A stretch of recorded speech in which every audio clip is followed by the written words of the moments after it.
Hey everybody. Someone sent me a question online and said, do you have any stories about where you're getting along with people? Because it seems like you're arguing a lot. No, pretty much no. Those don't.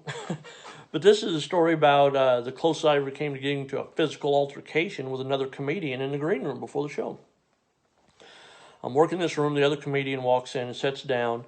I try to say a couple things to me. He's really disinterested in talking to me. That's fine. I have no grudges with that. I wouldn't want to talk to me either. I get it. The bartender sticks his head in the door and he goes, hey, Thornsberry, football game's getting ready to start. He said, are you going to have time to watch it after your set? I'm like, yeah, I should be there, probably catch most of the second half. He goes, okay, cool, we'll be out here. And this kid goes, do you mean soccer or do you mean football? American football. Now, I know where this conversation's going. I've had it before. I get it. I said, man, we're talking about football. He goes, well, maybe coming from Crocker, Missouri, you don't know this, but in most parts of the world, the word football refers to soccer. I did know that, and maybe you don't know this, but we're not in those parts of the world. We come from the Midwest. We just, say different things. It's a terminology thing. My wife says broccoli and cauliflower. I say hot, rotten garbage. It's just different ways of saying things. He said, well, what would you call soccer? Boring is what I call soccer. But that's just me.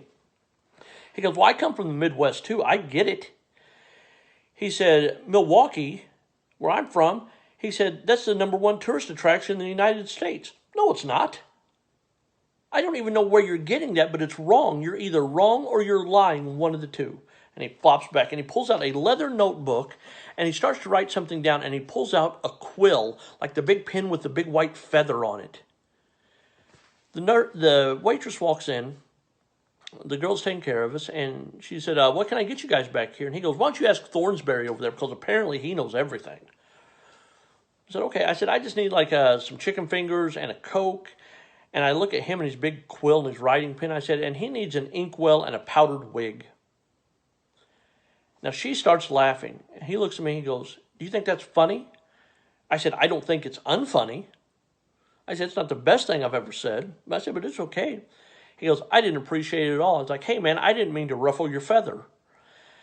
Now, I don't brag on myself very often, but at that point in time in history, that's a great line. That's a wonderful line.